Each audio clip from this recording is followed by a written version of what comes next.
Hi everyone, let's talk about Punjab Kings. वो प्यारे मासूम लोग जो समझते थे कि 7 मैच अनबीटन का मतलब सीधा ट्रॉफी होता है, आइए उन्हें बताते हैं कि यहाँ असल में हुआ क्या था। पंजाब किंग्स का कोलैप्स किसी बुरे ओवर, एक बुरी टॉस या एक बुरे दिन की वजह से नहीं हुआ। ये एक धीरे धीरे खुद से की गई बर्बादी थी। सीजन की शुरुआत उन्होंने ऐसी की जैसे टीम पर कोई जुनून सा छाया हुआ। पहले 7 मैचेस में अनबीटन थे, जीतते थे और एक नो रिजल्ट। सब कुछ बैलेंस लग रहा था, बैटिंग चल रही थी, बॉलिंग काफी सपोर्ट दे रही थी और सबसे इम्पोर्टेंट बात, मुलानपुर एक फोर्ट्रेस लग रहा था। फिर आया वो डिसीजन, एक ऐसा डिसीजन जो शायद स्पोर्ट्स मैनेजमेंट के स्टूडेंट्स के लिए एक केस स्टडी के रूप में पढ़ाया जाएगा कि पंजाब किंग्स ने आखिर मुलानपुर के हाफ मैचेस को धर्मशाला के होम मैचेस की तरह क्यों शिफ्ट किया।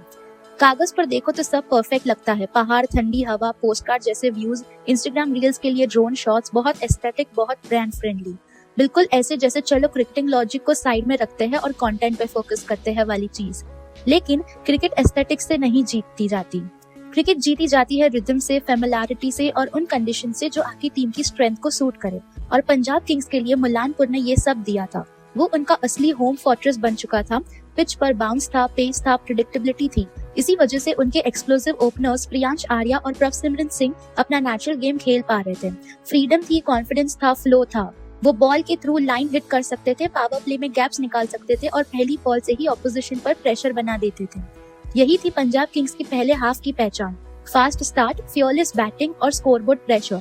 मुलानपुर ने उन्हें ये आइडेंटिटी दी थी, लेकिन धर्मशाला ने ये आइडेंटिटी तोड़ दी। धर्मशाला स्टेडियम देखने में खूबसूरत है, इसमें कोई शक नहीं, लेकिन क्रिकेट के नजरिए से ये काफी डिसेप्टिव हो सकता है। कंडीशंस बदलती रहती है, दिन में पिच टू पेस्ट हो सकती है, लाइट्स के नीचे बिल्कुल अलग बिहेव कर सकती है, बॉल का बिहेवियर अलग हो जाता है, टाइमिंग मुश्किल हो जाती है, शॉट मेकिंग रिस्की हो जाता है और जो एक फेज में बैटिंग फ्रेंडली लगता है वो दूसरे फेज में ट्रैप बन सकता है। और एक top heavy confidence driven T20 team के लिए ये डिजास्टर था। जो ओपनर्स अटैक्स को चीयर रहे थे वो अचानक ह्यूमन लगने लगे।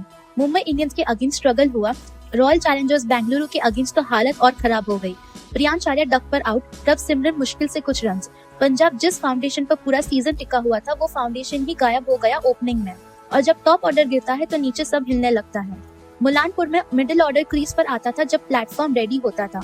धर्मशाला में उन्हें पहले ही ओवर्स में आने पड़ते थे, मूविंग बॉल, ग्रिपिंग पिच और स्कोरबोर्ड प्रेशर के साथ। गेम कंट्रोल करने के बजाय पंजाब सिर्फ सर्वाइव करने लगा।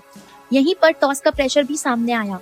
कैप्टन श्रेयस अय्यर ऐसे सिचुएशन में फंस गए जहां टॉस हारने का मतलब था कि ट्रिकी स्लो पिच पर पहले बैटिंग करो या लाइट्स के नीचे मूविंग बॉल के सामने चेस करो। दोनों तरफ मार्जिन ऑफ एरर बहुत छोटा हो गया और जब ओपनर्स टल नहीं रहे थे तो ये मार्जिन बिल्कुल खत्म हो गया। नतीजा बहुत ही कठोर था। जो टीम मुलानपुर में कंपोज लग रही थी वो धर्मशाला में स्क्रैम्बल लगने लगी। जो साइड फ्रीजिंग फ्लो थी वो टेंस हो गई। जो बैटिंग यूनिट अग्रेसिव थी वो वल्नरेबल हो गई, पूरी स्ट्रक्चर टूट गई। और फिर बात आती है बॉलिंग की। सच कहे तो बॉलिंग विनिंग स्ट्रीक के दौरान भी उतनी परफेक्ट नहीं थी। मुलानपुर में बैटर्स इतना स्कोर कर रहे थे कि बॉलर्स की गलतियां छुप जाती थी। जब आप 200 बना रहे हो या चेस कर रहे हो, कुछ लूज ओवर स्कोरबोर्ड कवर कर देता है।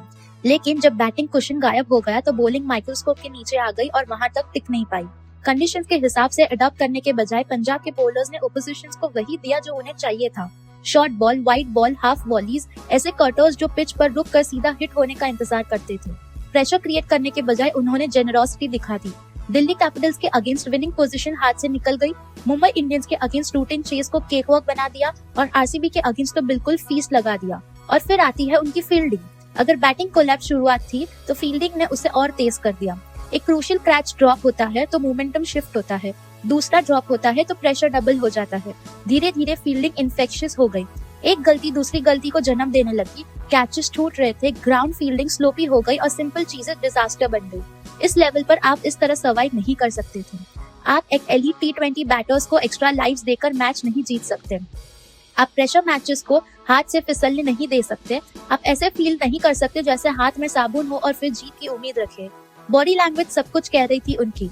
और सबसे अजीब बात यह थी कि पंजाब किंग्स अभी भी मैथमेटिकली अलाइव है प्लेऑफ्स के लिए। 6 मैचेस लगातार हारने के बाद भी। ओपनिंग पार्टनरशिप बैंड, बॉलिंग महंगी, फील्डिंग कमजोर। फिर भी नॉर्मल क्रिकेट लॉजिक के हिसाब से ये टीम रेस से बाहर होनी चाहिए पर अभी भी नहीं है। क्यों? क्योंकि आईपीएल टेबल के बीच का जो कयास चल रहा है उसकी वजह से पंजाब अभी भी 4th प्लेस पर है 13 पॉइंट्स के साथ। उनका नेट रन रेट प्लस 0.227 एक पुरानी याद है, उस वक्त की जब टीम अप्रैल में अनबीटेबल लग रही थी। इसी वजह से ये कोलैप्स और भी पेनफुल लगता है, सिर्फ इसीलिए नहीं कि वो हारे, बल्कि इसीलिए कि ये सब कुछ सेल्फ इन्फ्लिक्टेड लगता है। मुलानपुर ने उन्हें एक घर दिया, रिदम दिया, कॉन्फिडेंस दिया, धर्मशाला ने सीनरी दी, लेकिन बैलेंस ही छीन लिया। आखिर में अपने होम मैचेस उस जगह से हटा देना जहां आप अनबीटन थे और पूरी कंट्रोल में थे, और उन्हें एक ऐसी जगह ला देना जहां अलग टेम्परामेंट और अलग स्टाइल की जरूरत थी, ये सिर्फ एक बुरा डिसीजन नहीं था। ये वो डिसीजन था जिसने मोमेंटम को कंफ्यूजन में बदल दिया, कॉन्फिडेंस को कोलैप्स में, और एक प्रॉमिसिंग सीजन को सेल्फ सैबोटाज की कहानी बना दिया। बताइए आप लोग इस बारे में क्या सोचते हैं।